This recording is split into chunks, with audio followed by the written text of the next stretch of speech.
Chers auditeurs de la radio Renouveau FM, nous vous disons bonjour, ceux qui nous suivent aussi sur la page Facebook et notre plateforme web. Donc nous vous disons bonjour et bienvenue sur votre émission Les Échos et du Fleuve.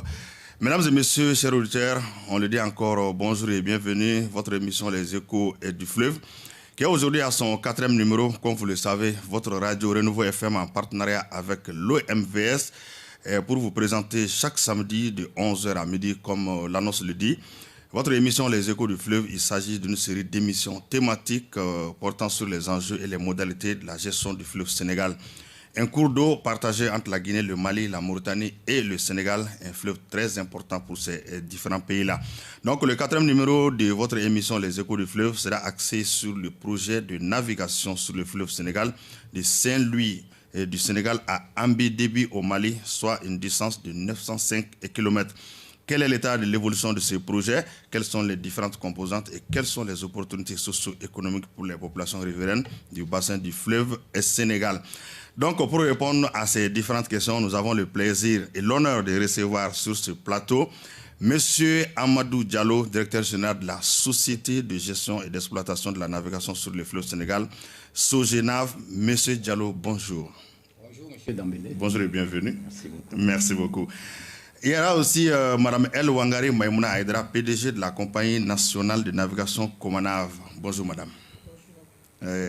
Merci beaucoup. Donc, nous vous disons merci et bienvenue sur notre plateau, Les Échos et du Fleuve. Donc, comme on le dit, vous pouvez nous suivre sur la page Facebook de l'OMVS et sur notre plateforme web Renouveau TV, Renouveau et FM. Donc, sans plus tarder, comme l'annonce l'avait dit, M. Idrissa Sidibé présente habituellement cette émission, mais il est empêché aujourd'hui. Moi, c'est Antoine Solange Dambélé. J'ai eu l'honneur de présenter cette émission, ce 4e numéro de l'émission Les Échos et du Fleuve.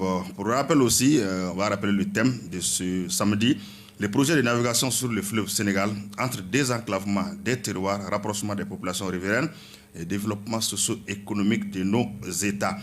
Donc, je me tourne vers le directeur général, M. Diallo, de la Sogenav. Pouvez-vous nous faire une présentation de ce projet ainsi que les principaux objectifs? Bien, merci, M. Dambélé. Je voudrais d'abord dire bonjour à tous les auditeurs de votre radio. Concernant le projet navigation, il faut dire que le projet navigation, c'est le 3e projet d'un grand programme d'infrastructure régionale de base de l'OMVS qui a été conçu depuis la création de l'organisation. Et les 2 autres volets concernent le projet de construction du barrage hydroélectrique de Manantali et le projet de construction du barrage anti-sel de Djama. Donc le barrage hydroélectrique de Manantali, comme son nom l'indique, est un barrage multifonction qui a été construit pour le développement de l'agriculture, le développement de la production hydroélectrique et le développement de la navigation sur le fleuve Sénégal. Voilà. Donc depuis 2002, les États reçoivent déjà l'électricité de Manantali et le barrage a été terminé, la construction est terminée depuis 1988. Et depuis cette date, 1988. Okay. Depuis 1988 jusqu'en 2002, le barrage fonctionnait pour l'agriculture. Donc pour la fonction agriculture, en attendant que les États aient le financement de la centrale hydroélectrique de Manantali. Voilà. Mais concernant le barrage de Djama, lui aussi, sa construction est terminée depuis 1986. Et depuis 1986 jusqu'à maintenant, ce barrage est exclusivement dédié à l'agriculture. Donc le potentiel aménageable a augmenté grâce à ce barrage, grâce également au lâcher du barrage de Manantali. Mais quant à la navigation, le projet de navigation sur le fleuve, un projet qui a été conçu en même temps que les autres, a pris du retard pour diverses raisons.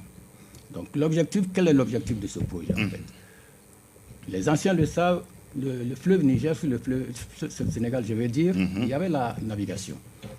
Depuis le temps colonial, les Colombiens sont rentrés par le fleuve Sénégal pour annexer les États de l'Afrique de l'Ouest.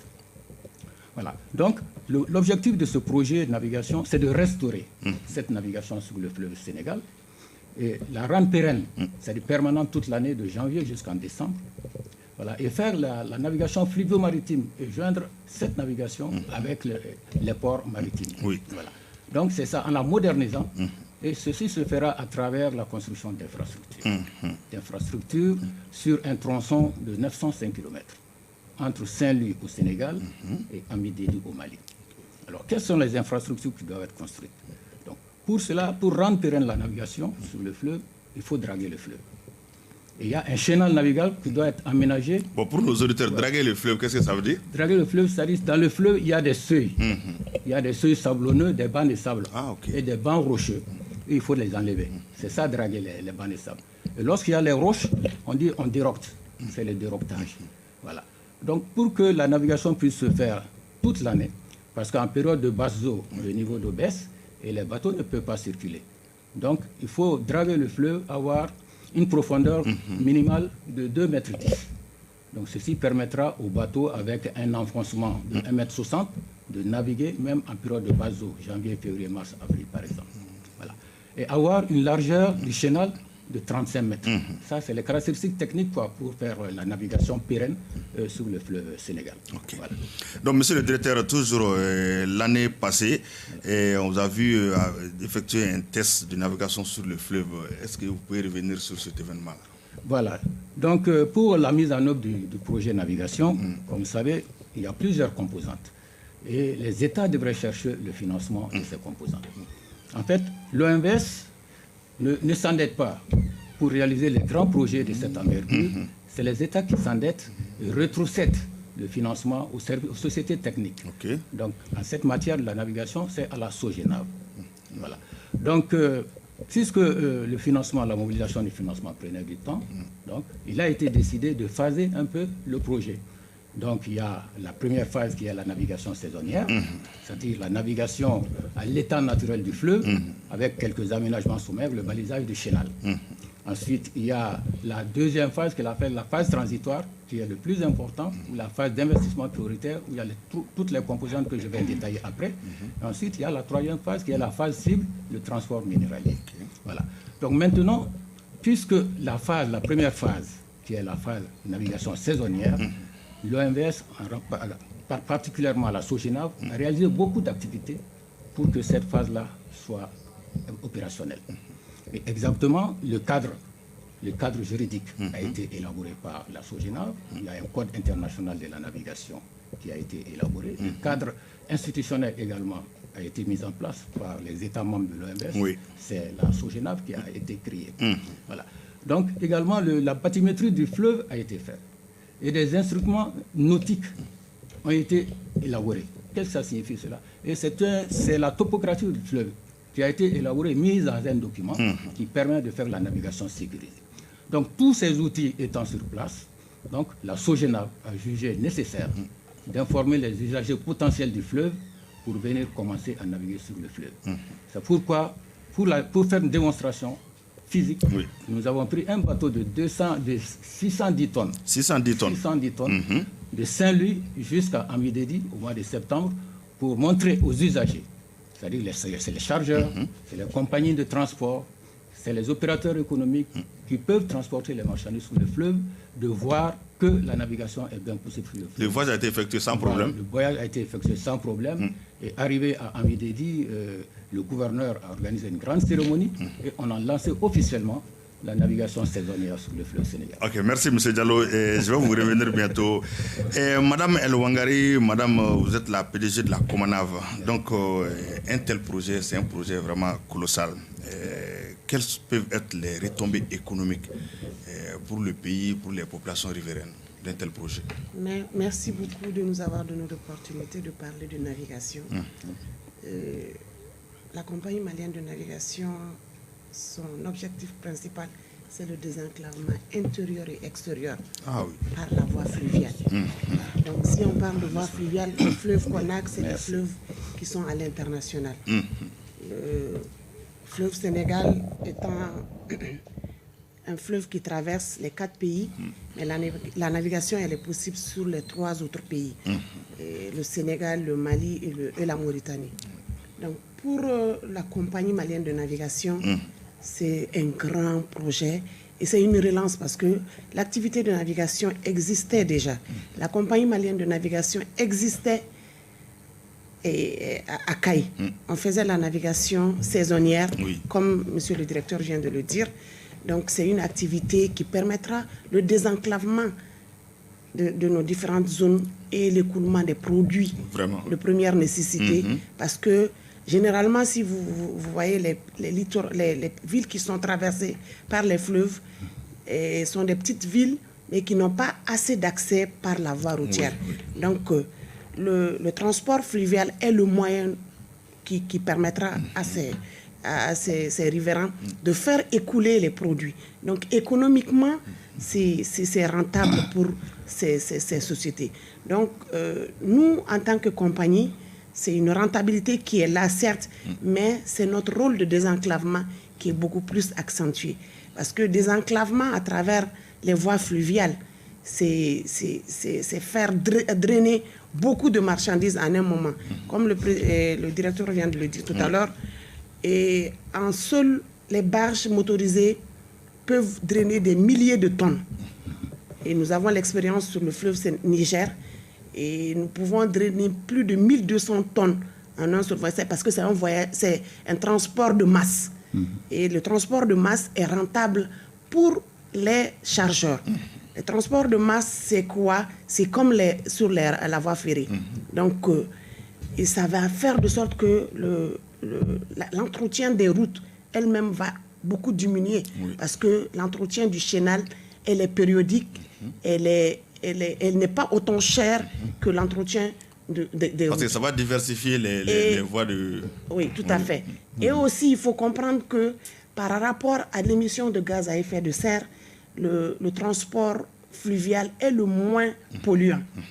C'est le moins polluant en matière de transport. Donc, vous voyez, tout ça là, il faut que nos pays, qui sont pratiquement des pays sahéliens, sauf la Guinée, nous devrons nous battre pour que ce transport par la voie fluviale puisse se faire au niveau du fleuve Sénégal.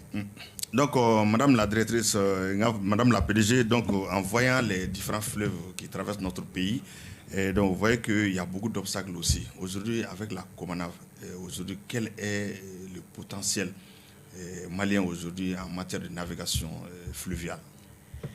Nous, au niveau de la... Bon, avec le projet... Nous sommes liés avec l'hivernage, la saison sèche. Oui, il y a une liaison. C'est pour cela que le directeur, M. Diallo, vient de le dire. Ils disent que l'entretien du chenal, les aménagements et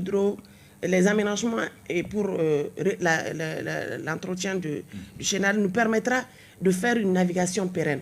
Parce que la navigation, elle est saisonnière présentement. Présentement, on peut naviguer de Ambididi à Saint-Louis. Mais... quand c'est entretenu, c'est une navigation qui peut se faire sur les 12 mois. Donc, si on a cette navigation sur les 12 mois, les investisseurs vont certainement venir. Nous, on a l'expérience sur le fleuve Sénégal, comme je l'ai dit tantôt. Et c'est de faire venir... Nous avons déjà, au niveau de la compagnie malienne de navigation, il y a une société qui est déjà créée, la SONAS, et qui est la société de navigation... entre le Mali, le Sénégal et puis la Mauritanie. Et c'est une société qui a été créée, mais on est en train de voir comment on peut faire des recherches du financement pour acquérir des bâtiments. Entendez par bâtiment les bateaux, parce qu'en matière d'artillerie, les bateaux sont appelés bâtiments. Donc nous sommes dans des recherches, nous sommes dans des perspectives pour voir comment on peut acquérir des bateaux et qui vont faire des bateaux fret, qui vont faire des passagers pour les touristes. Parce que nous avons déjà ces bateaux, mais si c'était des fleuves liés, ça allait faire une continuation. Mais les deux fleuves ne sont pas liés. On ne peut pas faire la continuation avec les autres moyens qu'on a sur le fleuve Niger. Donc, on est dans les perspectives, nous sommes vraiment avancés et avec des partenaires qui se sont prononcés par rapport à l'acquisition de bâtiments. Et avec le Conseil malien des chargeurs, nous sommes en pourparlers pour voir qu'est-ce qu'on peut faire. Parce que vous voyez qu'à un moment donné, si on peut faire venir jusqu'à Ambidedi, la marchandise à travers la mer, c'est notre accès naturel sur la mer. Donc si on peut faire venir jusqu'à Ambidedi, c'est de diminuer vraiment d'une distance colossale le fret à faire venir sur le territoire malien. Et tout le déchargement, c'est la création d'emplois. De déchargement, il y a des activités connexes. Parce que quand vous voyez activités connexes, il y a beaucoup d'activités liées à la navigation. À la navigation. quand vous allez dans les quais, vous allez dans les gares routières, vous allez à l'aéroport, c'est les activités connexes qui créent... les commerces, l'affluence. C'est les activités connexes qui créent vraiment des emplois. Et vous savez que le voyage, c'est vraiment quelque chose qui est économique et financièrement, les gens peuvent s'investir dedans. Donc, il ne faudrait pas seulement voir le bateau aller et retour, il faut voir aussi toute l'activité que ça peut créer dans les différentes quais. Tout le monde y gagne. Tout le monde y gagne. Et le maraîcher qui a ses produits, et il peut faire écouler son produit, les produits de sa localité. Et donc, c'est des échanges commerciaux, comme on le voit sur le fleuve Niger. C'est des échanges. Il faut faire ces voyages-là pour comprendre comment ces villes riveraines ont besoin de ces bâtiments pour desservir ces zones. D'accord, en 2 secondes avant de revenir à M. Diallo. Aujourd'hui, madame, notre potentiel, vous savez, comme vous l'avez dit, donc nous voyageons aujourd'hui sur les fleuves par tronçons, liés à la nature, avec tout ça. Aujourd'hui, le potentiel malien, quels sont, je veux dire, les réseaux sur lesquels on peut voyager sur le fleuve, sur les différents fleuves au Mali? Ça fait combien de kilomètres ou bien? D'accord, merci. Nous sommes sur de Koulikoro à Gao, nous sommes à 1300 km. 1300? Oui. De Bamako à Kankan, elle est navigable, mais elle a les mêmes soucis que la nature, parce que nous sommes liés à ça. On a laissé l'entretien, elle a besoin d'entretien. Sinon, la navigation s'est arrêtée seulement en 2006 par la Comanav aussi, faute de bâtiments. Le bâtiment qu'on a est en épave au niveau de Djikoroni. Donc, c'est pour vous dire que quand ceux qui connaissent bien Bamako connaissent le bateau Kankan Batoni, comme on le dit, qui accostait à la brigade, là où il y a la brigade fluviale, c'était l'escale de la Comanav. Donc, le bateau accostait en face de la BCAO. Donc, on a une distance de à peu près 300 km sur Bamako et Kankan, et les 905 km qu'on a sur Ambidedi et Saint-Louis. Okay, merci. On a des voies navigables autres que ça, parce que le fleuve Bani aussi est navigable. Ah oui, c'est ça. Le Bani est navigable, donc sur le... Souvent, on va avec les grandes pirogues. Oui, donc tout ça, il y a la navigation qui est possible dans toutes ces zones. Certes, les gens connaissent beaucoup plus la Comanav, mais il y a les artisans, les transporteurs fluviaux, comme on les appelle, ceux qui ont les pinasses, qui font le transport. Et aussi, ils transportent beaucoup de marchandises et des passagers. Ok, merci beaucoup, madame. Donc, je vais revenir à M. Diallo. M. Diallo, vous avez un peu effleuré les composantes. Donc, aujourd'hui, l'OMVES, c'est un vieux projet.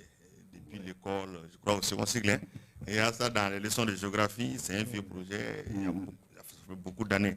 Aujourd'hui, en réalité, quel est l'état d'avancement? Comme vous avez un peu effleuré les composantes, l'état d'avancement des travaux aujourd'hui. En fait, l'état d'avancement des travaux, comme j'avais commencé à le dire, pour la navigation sur le fleuve Sénégal, le cadre juridique est terminé. Tout ce qui est document administratif. Tout ce qui est document administratif. Ça, c'est ficelé déjà. C'est ficelé, c'est même ratifié par tous les États membres de l'OMS. Même la Guinée, Mauritanie, Sénégal, Mali. Tous les 4 pays ont ratifié cela. Le cadre institutionnel, comme je l'ai dit, la SOGENAV est créée depuis 2011. 2011, justement, pour restaurer cette navigation sur le fleuve Sénégal. Et depuis sa création, les activités ont évolué énormément. Il y a eu le dragage de 3 quais pour faire la démonstration de la navigation également. Et en 2019, la SOGENAV a signé un contrat commercial avec une entreprise indienne pour justement réaliser toutes les composantes du projet de navigation. Et il y avait la banque Exim Bank de l'Inde qui était derrière Exim Bank et qui s'est engagée à financer toutes les composantes, tout le coût total du projet de l'ordre de 520 millions de dollars US, soit environ 311 milliards de francs CFA. Voilà. Donc, actuellement, toutes les études techniques sont terminées, les études APD de toutes les infrastructures sont terminées totalement. Les études d'impact environnemental également sont terminées. Les 3 États actionnaires de la SOGENAV ont déjà envoyé leur requête de mobilisation de leur quote-part à Exim Bank et les dossiers sont en traitement au niveau de Exim Bank. Donc, on attend que le retour de... Nous sommes à ce niveau. Nous sommes à ce niveau. Le retour de Exim Bank face au traitement des dossiers, des requêtes de financement des 3 États actionnaires de ce projet-là. Voilà. Donc, une fois que ce sera positif, nous allons entamer automatiquement le processus de mobilisation de ce financement. Et les travaux, Inch'Allah, si tout va bien, les travaux devraient commencer, d'après notre planning, durant le premier semestre 2022. Et c'est prévu pour terminer quand? C'est prévu pour 3 ans. 3 ans. 3 ans, parce que c'est l'un des projets les plus complexes de l'OMVS, comme je l'ai déjà dit. C'est selon sur 905 km. Il y aura 2 grands ports à construire. Le port terminus fluvial à Ambidedi, le complexe portière de Saint-Louis. C'est un port, il y aura un port de commerce, un port de plaisance, un port de pêche à ce niveau. C'est un complexe portière. Et entre les deux, les 905 km de chénal à draguer, et il y aura 8 escales. Donc 5 escales fluviales au niveau du côté sur le territoire sénégalais, 3 escales sur le territoire mauritanien, et en face de chaque escale, il y aura des appontements. C'est-à-dire des quais pour les petits bateaux qui peuvent s'amarrer là-bas. Voilà. Donc maintenant, on attend que le retour de Exim Bank pour cela. Donc espérons, M. Diallo. Et Madame la PDG, le secteur privé aussi joue un grand rôle dans ce pays-là. Donc avec le secteur privé ainsi que ceux des autres États, quelle peut être leur partition dans ce projet-là? Je viens de le dire tout à l'heure parce que quand je parle de CMC, ça c'est le Conseil malien des chargeurs. Ça c'est le secteur privé. Donc je pense que le secteur privé a beaucoup à y gagner. Parce qu'en transport de masse, le montant du transport de masse ne peut pas être au même niveau qu'un transport individuel. Vous pouvez transporter 1 à 2 conteneurs par camion. Et nous, si on s'y met vraiment avec ces chargements, avec des barges, on peut transporter des milliers de tonnes. Des milliers des milliers de tonnes, ça c'est combien de barges de 100 tonnes, combien de conteneurs de 100 tonnes à 400 tonnes. Donc, vous voyez ce que ça peut faire comme retombée économiquement pour le secteur privé. Donc, le secteur privé investit dans les véhicules, les camions, et c'est une opportunité aussi pour investir dans le transport fluvial, ne serait-ce que pour transporter leurs marchandises. Parce que nous savons que notre pays est sans littoral. Donc, pratiquement tous les produits qui viennent traversent différentes frontières pour venir jusque chez nous. Si l'accès va être facile, beaucoup plus facile à travers la voie fluviale, je pense que c'est une opportunité à saisir. Nous sommes là-dessus, c'est pour ça que j'ai dit, avec le Conseil malien des chargeurs, on est en pourparlers pour voir, déjà même la SONAS qui est créée, c'est le Conseil des chargeurs du Sénégal qui est actionnaire de cette société. Donc c'est pour vous dire que le Conseil des chargeurs a tout à y gagner en y adhérant. Donc nous demandons vraiment au secteur privé de s'investir, même si l'État s'investit, qu'eux aussi s'investissent et surtout fassent transporter leurs marchandises à travers la voie fluviale. Ok, donc un grand projet comme ça, la rentabilité surtout, mais est-ce que vous avez fait des études ou bien vous avez fait des recherches pour voir à la fin de ce projet-là, la rentabilité? Il y a beaucoup de dettes contractées, donc c'est des milliards, on l'a dit. Donc en réalité, la rentabilité, est-ce qu'il y a une étude qui a été faite sur ça? Oui.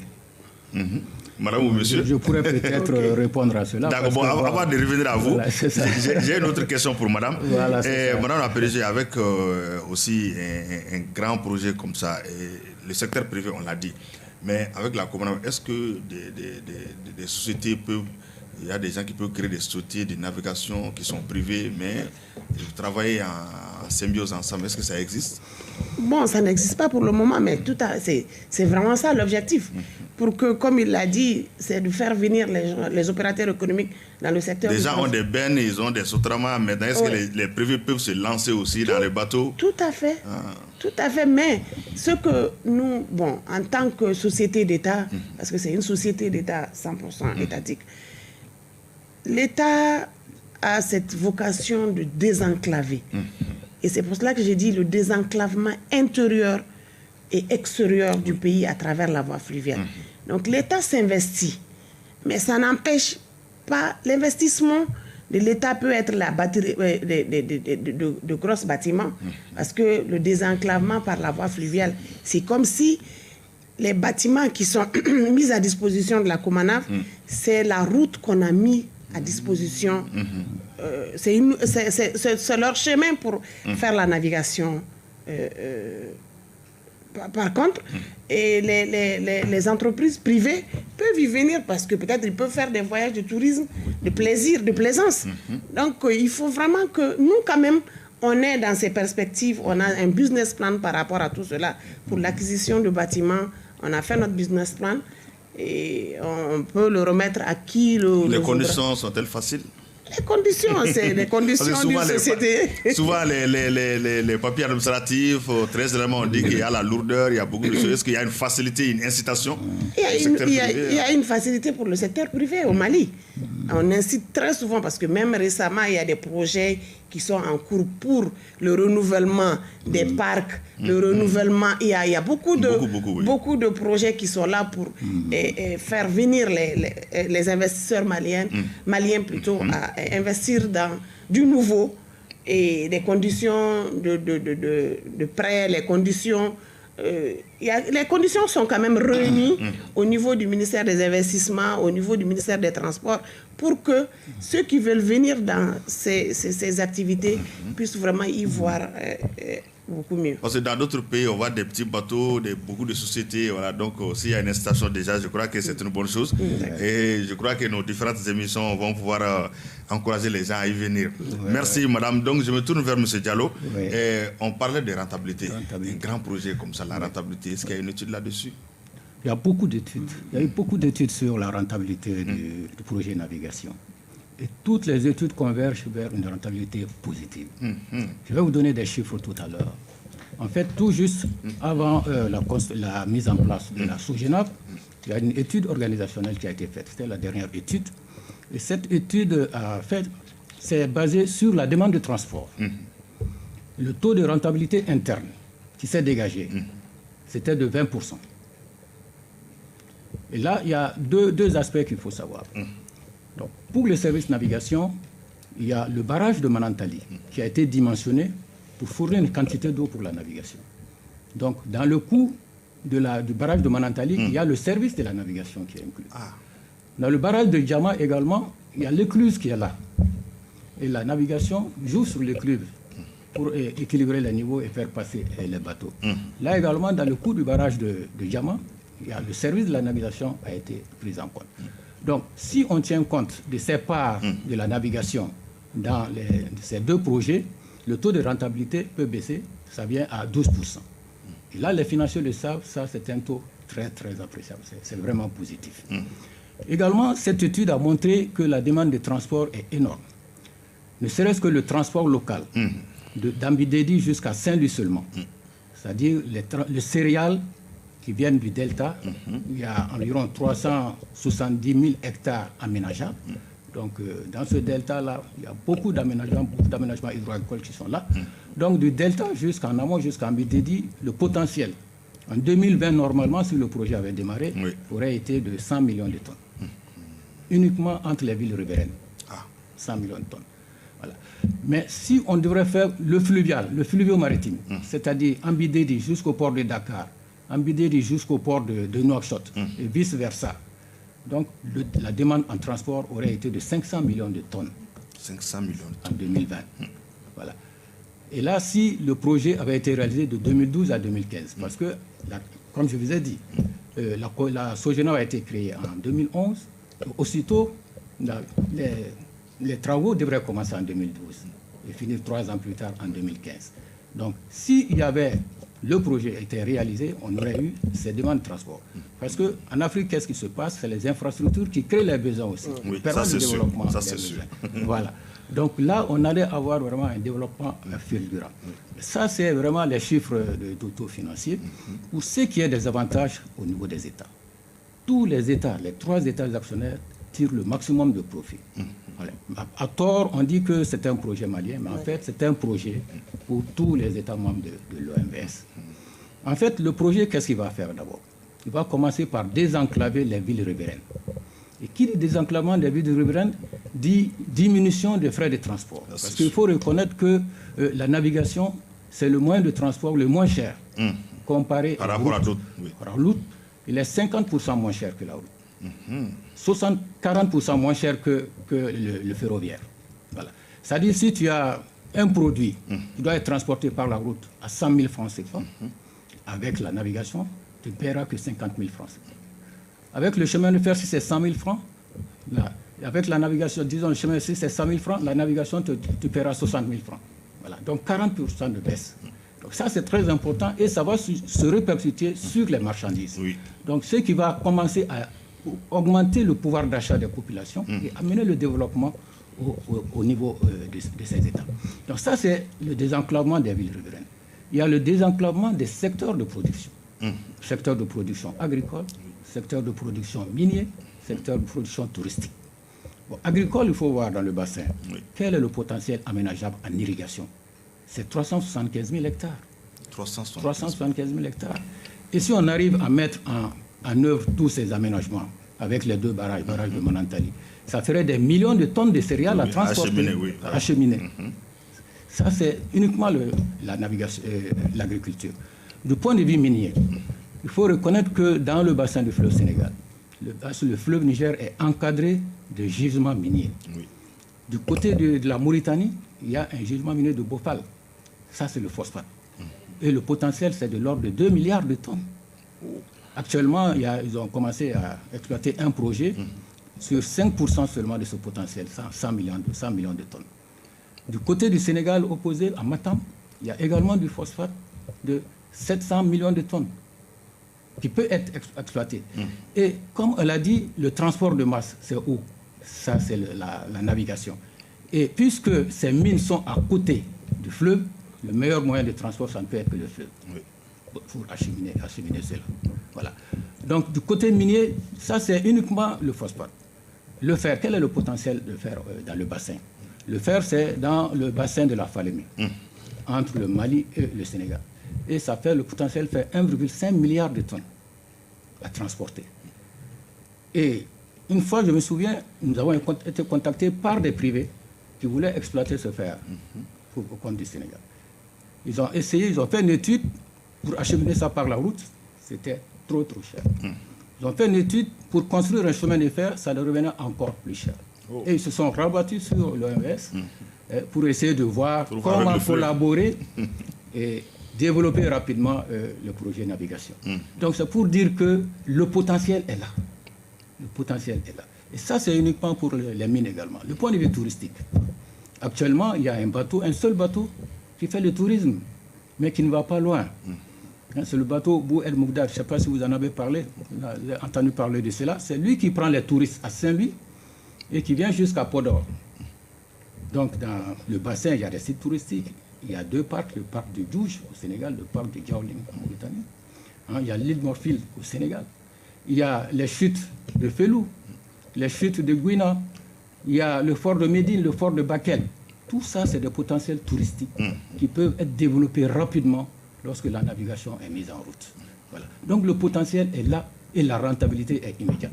Donc l'étude d'organisation de la Sojuna, comme je l'ai dit, nous a fait savoir qu'au bout de 5 ans, 5 ans, si on arrive à exploiter les gisements miniers, donc lorsque le tonnage transporté atteindra les 5 millions de tonnes, 5 millions à 10 millions de tonnes, la société serait bénéficiaire et commencerait à rembourser les dettes contractées. Voilà. Donc c'est pour dire en 5 ans, 10 ans, pour une société, pour rentabiliser, commencer à payer ses dettes, ça c'est exceptionnel. Vraiment. Voilà. Merci, monsieur Diallo. Et madame la PDG, il y a aussi le système intégré de transport multimodal. Donc, vous allez nous édifier sur ça, CITRAM. Et qu'est-ce que c'est? En fait, la multimodalité du transport, c'est l'utilisation de 2 modes de transport. Généralement du routier au fluvial ou du routier au ferroviaire. Okay. Donc, on parle de multimodal à ce niveau. Donc, nous, quand on parle de multimodal, c'est vraiment de faire venir les transporteurs qui sont sur la route, de leur faire venir sur le fleuve. Et après, la continuation va se faire avec les autres moyens de transport. Ça va amoindrir les coûts de transport. Donc c'est ça le CITRAM. Oui, c'est le CITRAM, c'est une structure. C'est un projet de l'OMS. Okay. Voilà, dans CITRAM, vous avez 2 mots-clés, intégré et multimodal. Voilà. Donc c'est un système intégré qui permet d'intégrer la navigation aux autres modes de transport. Il y a plusieurs multimodales. Les autres modes de transport qui sont la route et le ferroviaire. Par exemple, au niveau de toutes les escales, vous savez que quand les marchandises viennent au niveau des escales, la continuation sur le continent, dans les autres villes, il faudrait le faire avec un autre mode de transport. D'accord. Donc, il faudrait construire les routes. Et l'OMS a prévu ces constructions de routes également. D'accord. Et puis, raccordement au chemin de fer, à Abidédi, c'est déjà prévu également. Ok, merci, M. Diallo. Donc, nous, avant d'aller au bulletin hydrologique de la semaine, et en 2 secondes, madame, avec la sécurité, vous savez, la route, il y a beaucoup de problèmes avec le ferroviaire, mais en matière de navigation, est-ce qu'en réalité, la sécurité est garantie? Parce que très souvent, bon, il y a des problèmes. La sécurité, bon, pas une différence, mais entre la route et la navigation sur le fleuve. D'accord. Parce que les gens ont une peur plus souvent de l'eau. Non. En fait, c'est pour cela que le directeur Diallo l'a dit. Il y a le code de navigation. Il y a des prédispositions qui sont là pour sécuriser les passagers et sécuriser aussi la marchandise. Donc, on ne peut pas faire de navigation sans sécurité. Nous, au niveau de la Comanave, déjà, et avec les autres bâtiments que nous avons des gilets à bord du bateau, nous avons la marchandise transportée qui est assurée. Et donc, je pense que les surestariques dont les gens ont peur existent dans tous les domaines de transport. C'est vrai. Mais pour vous dire que pour vous rassurer, c'est le moyen le plus sûr quand même pour un transport de masse. Parce que si vous voyez à l'international, le transport maritime, la marchandise transportée par des milliers et des millions de containers, surtout avec la containerisation. Donc il y a des millions de tonnes qui sont drainées et par la grâce de Dieu, il y a beaucoup moins de problèmes. Ouais. Ah, d'accord. C'est moins de problèmes que sur la route. Ah, ok. Donc, nous, les Bamana, nous avons tellement peur de l'eau, donc ça nous rassure. D'accord. Merci, M. Diallo. Merci, madame. Donc, nous allons à notre bulletin hydrologique de la semaine. Nous allons du côté de la technique. Donc, pour voir le bulletin hydrologique de cette semaine. Bienvenue au bulletin d'information hydrologique de l'OMVS, Organisation pour la mise en valeur du fleuve Sénégal. La situation hydrologique au 2 septembre 2021 au niveau des principales stations du bassin du fleuve Sénégal se présente comme suit. Pour les stations sur l'affluent principal, à Sokotoro, sur le Bafing en Guinée, le niveau de l'eau est à la cote 2,77 m à l'échelle. La tendance est à la baisse. À Balabori, sur le Bafing en Guinée, le niveau de l'eau est à la cote 5,76 m à l'échelle. La tendance est à la hausse. À Manantali, en amont du barrage au Mali, le niveau de l'eau dans la retenue est à la cote 199,85 m IGN. La tendance est à la hausse. Pour ce qui est des stations sur le fleuve Sénégal, à Caille, le niveau de l'eau est à la cote 4,70 m à l'échelle. La tendance est à la baisse. À Bakel, le niveau de l'eau est à la cote 7,46 m à l'échelle. La tendance est à la baisse. À Matam, le niveau de l'eau est à la cote 6,90 m à l'échelle. La tendance est à la baisse. À Podor, le niveau de l'eau est à la cote 4,07 m à l'échelle. La tendance est à la hausse. À Richard Toll et Rosso Mauritanie, le niveau de l'eau est à la cote 2,98 m à l'échelle. Le niveau est stable. À Diamant, en amont du barrage, le niveau de l'eau dans la retenue est à la cote 2,15 m IGN. Le niveau est stable. À Saint-Louis, le niveau de l'eau est à la cote 0,98 m à l'échelle. La tendance est à la baisse. En résumé, cette semaine, dans le Haut-Bassin, la tendance est à une baisse des écoulements sur les affluents Bafing et Bakoy et une hausse des écoulements sur la Falémé. Le remplissage de la retenue de Manantali continue. Dans la vallée, la tendance est à une baisse des niveaux d'eau, alors que dans le delta, les niveaux observés restent stables. À la semaine prochaine pour un nouveau bulletin.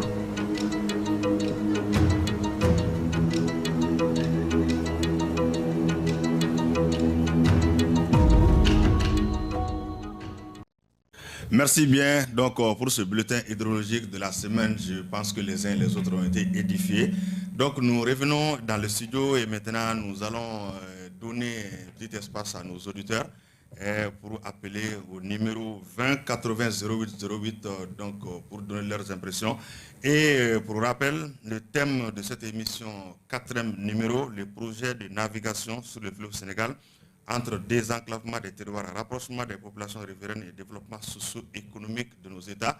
Donc si vous souhaitez donner vos impressions ou si vous avez des questions à poser à nos illustres invités, nous avons comme invité aujourd'hui, pour rappel aussi, Monsieur Amadou Diallo, directeur général de la Société de gestion et d'exploitation de la navigation sur le fleuve Sénégal, SOGENAV, et Madame El Wangari Maïmouna Haïdra, PDG de la compagnie malienne de navigation Ecomanav.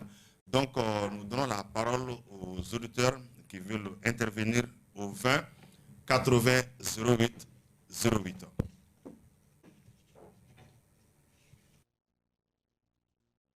D'accord, s'il n'y a pas d'auditeurs en ligne, nous allons essayer d'aller avec quelques questions encore.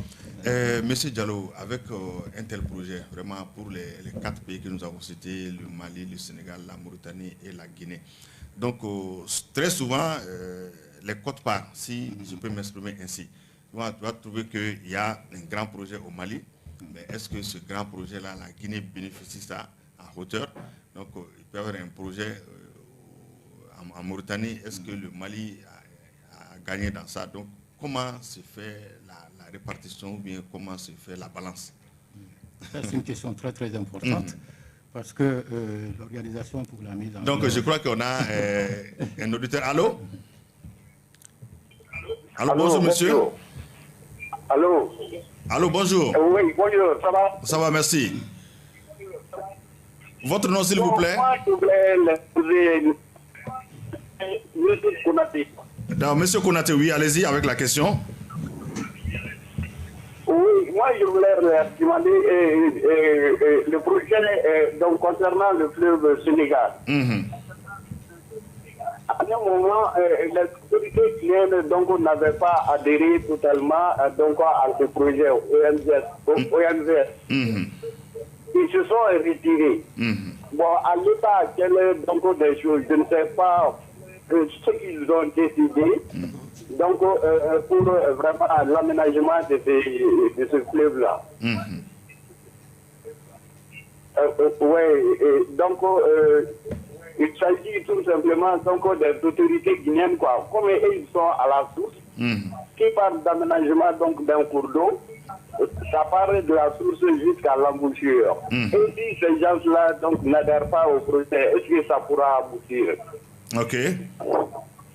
Bonne journée. Merci, monsieur Konaté. On a noté votre question. Donc, nous avons un autre auditeur en ligne. Madame la technicienne. Ok. Donc, monsieur Diallo, avant de l'autre question, si on peut répondre à cette auditeur. Oui, on peut répondre rapidement. En fait, à l'OMVS, tous les États, les projets sont ouverts à tous les États. Donc, ça me permettra de répondre en même temps à votre question. Quoi. Oui. Voilà. Donc, tous les ouvrages à l'OMVS sont des ouvrages communs qui appartiennent en même temps à tous les États membres de l'OMVS. C'est pourquoi, lorsque un projet est initié, chaque État voit les intérêts qu'il peut tirer de ce projet. Il y a un modèle mathématique qui est là. Et à partir de ce modèle, on évalue les bénéfices que chaque État tire d'un projet. Et en fonction de ces bénéfices, on calcule les charges que chaque État doit payer pour ce projet.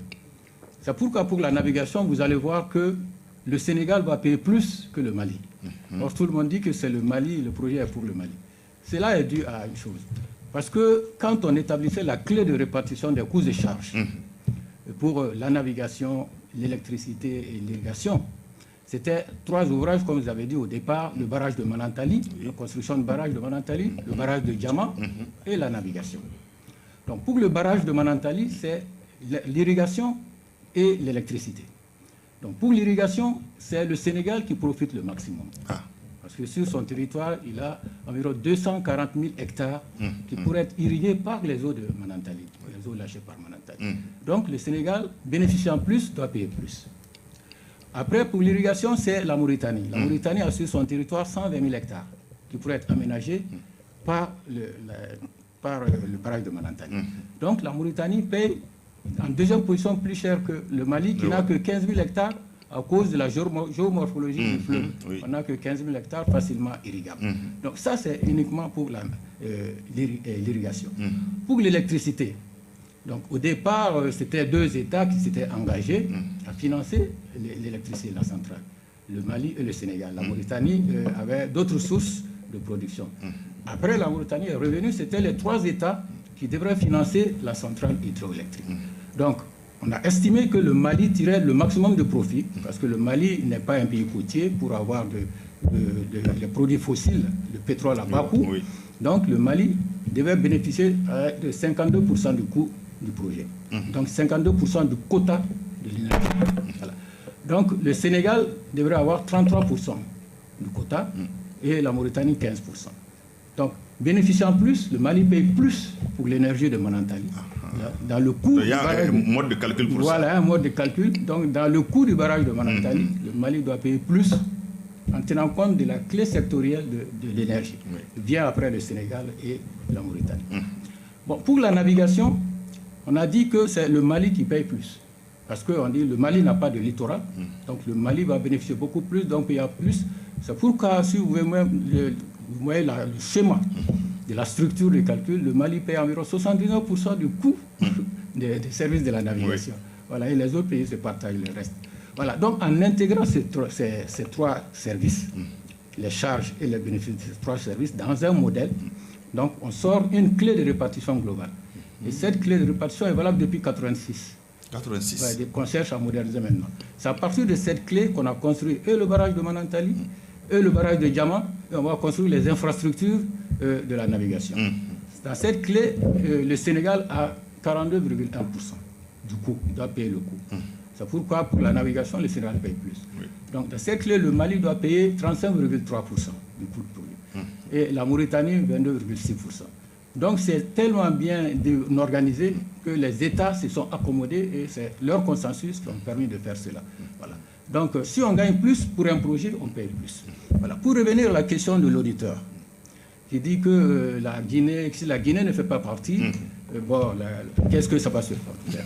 Bon, si la Guinée fait partie, ça va marcher. Parce que quand on crée la SOGENAV en 2011, la Guinée était déjà membre de l'organisation. Parce que bien sûr, les 3 États ont créé l'organisation, Mali, Mauritanie, Sénégal, en 1972. La Guinée ne faisait pas partie. Mais ensuite, la Guinée a intégré les autres en 2006. Et en 2011, la SOGENAV a été créée. Et la Guinée fait partie des créateurs de la SOGENAV. La Guinée a fait savoir qu'ils ne sont pas encore prêts pour adhérer à ce projet de navigation. Voilà, parce que pour le moment, toutes les conditions ne sont pas réunies pour que les bateaux arrivent jusqu'en Guinée. Parce que comme je vous ai dit, il y a trop de seuils. À partir de Caille déjà, entre Amidédé et Caille, il y a des seuils. Il y a un seuil rocheux.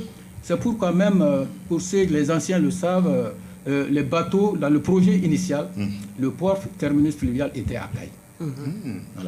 Voilà. Mais les bailleurs de fonds ne nous ont pas suivis, n'ont pas suivi l'OMS parce qu'ils disent que pour déroquer le tronçon entre Caille et Amidédé, qui ne fait que 43 km, on va dépenser plus de 40% du coût de projet à l'époque. Voilà, donc l'OMS a cherché... Pour enlever les roches seulement. Pour enlever les roches seulement. L'OMS a cherché les financements partout et les États même n'étaient pas d'accord pour cela parce qu'il fallait que le projet initial soit exécuté. Voilà. Donc on a tergiversé pendant 20 ans, de 112 jusqu'en 92. C'est pourquoi le phasage a été adopté et on a décidé de déplacer le port des Cailles à Amidédé. Pour avoir vraiment le financement au niveau des bailleurs de fonds. Voilà. Donc les seuils, après Caille, qu'est-ce qu'il y a? Il y a les chutes de Félou. Les chutes de Félou ne sont pas navigables. À moins de transporter le bateau. C'est pas facile. C'est pas facile. Également, après cela, il y a Guina. Les chutes de Guina également, qui font plus de 10 mètres. Donc la navigation n'est pas possible. Ensuite, plus loin, on a le barrage de Manantali. Et plus on va vers la Guinée, le débit baisse. Le débit baisse sur le fleuve Sénégal. Parce que c'est des affluents qui viennent. Voilà. Ces affluents, le fleuve Sénégal commence à se former à partir de Bafoulabé, comme son nom l'indique, le Bakoy et puis le Bafik. Donc, à partir de Manantali, c'est le Bafik qui continue. Au fur et à mesure que ça monte, de demi-baisse parce que ça devient un affluent. D'accord. Voilà. Merci, M. Diallo. Si nous avons un autre auditeur en ligne, le temps est déjà... OK. Donc, toujours avant d'arriver à Madame M. Diallo, l'actualité oblige. Ouais. Aujourd'hui, l'OMVS, avec la pandémie Covid-19, beaucoup de projets sont en berne. Aujourd'hui, quel est l'état de santé vraiment de l'OMVS sur le plan financier? Bon, sur le plan financier... En quelques mots, comme tu l'as déjà. L'état financier de l'OMS est à l'image de l'état financier des États. Ah, ouais. Parce que 2020 a été très très critique pour tous les États du monde, pour les pays du monde, du point de vue économique, du point de vue financier. Et ça a même joué sur la mobilisation du financement de ce projet, justement. Parce que dans notre premier planning, notre feuille de route prévoyait de commencer... D'accord, je crois qu'on a un autre auditeur en ligne, peut-être le dernier. Allô? Allô, bonjour. Bonjour, monsieur. Moi, c'est Lamine Keita. Lamine Keita. Votre question, s'il vous plaît. Ma question, c'est de savoir, est-ce que ce projet est possible dans l'état actuel du pays? C'est possible. Est-ce que... Reprenez la question, s'il vous plaît. Ce projet est possible dans l'état actuel du pays. C'est ça que je dis. Dans l'état actuel du pays. Est-ce que le projet est possible dans l'état actuel du pays? Voilà. Au Mali, ici? Voilà, au Mali. Ah, d'accord, ok. Voilà, je suis dans la région de Mopti. On entend là. Non, monsieur, allô? Je crois qu'il n'a pas beaucoup compris le thème. Bon, je ne sais pas. Sinon, nous sommes sur le fleuve Sénégal, c'est ce grand projet. On parle de ça. Je pense que... Sinon, je peux lui dire que le transport fluvial continue jusqu'à Gao. Jusqu'à Gao. Si lui, dans son inquiétude, c'est Mopti, le bateau quitte Koulikoro jusqu'à Gao. Même présentement, avant-hier nuit, le bateau a quitté. Et Mopti, et ils sont en direction pour Gao. Ah, okay. Et le bateau a quitté hier matin Gao, ils sont en direction pour Koulikoro. Ah, ouais. Donc, si c'est la réponse qu'il voulait... Ça peut les rassurer. D'accord, donc l'heure court déjà. En tout cas, le thème de cette émission, c'était les projets de navigation sur le fleuve Sénégal. Donc, entre désenclavement des terroirs, rapprochement des populations riveraines et développement socio-économique de nos États. Donc, il nous reste, je crois, 3 à 4 minutes. Je vais vers Madame, la PDG de la Comonav aujourd'hui. Donc, pour sortir de ce studio de Renouveau FM, qu'est-ce que vous avez à dire aux Maliens, surtout pour regarder du côté aussi de la navigation? Parce que vous l'avez dit, il y a beaucoup de fleuves au Mali, donc il y a les routes, mais très généralement, il y a peu de voyages, peu d'engouement pour le fleuve. Aujourd'hui, qu'est-ce que vous pouvez dire aux Maliens de se tourner un peu vers ce mode de transport? Merci beaucoup. En fait, ce que je voudrais que les Maliens comprennent, c'est qu'il n'y a pas qu'un seul moyen de transport. Oui. Et le transport fluvial, et comme je l'ai dit tantôt, et je ne cesserai de le répéter, est l'un des moyens les plus sûrs et le moins polluants, et le moins cher. Donc, ça nous permet aussi de découvrir d'autres horizons sur le plan touristique. Et nous avons l'habitude d'aller dans des pays développés. Pendant les vacances, nous pouvons découvrir le terroir que nous avons à travers la voie fluviale. Et même entre Bamako et Kankan, la navigation elle est possible. De Koulikoro à Gao, la navigation elle est possible. De Ambidedi à Saint-Louis, la navigation elle est possible. Même si elle est saisonnière. Donc les coûts pour l'entretien des routes, il faudrait que on y pense beaucoup parce que on ne peut pas investir autant dans l'entretien des routes et puis chaque année revenir sur l'entretien. Parce que vous savez que c'est l'eau qui dégrade la route. Et par contre, c'est l'eau qui permet à la navigation de se faire.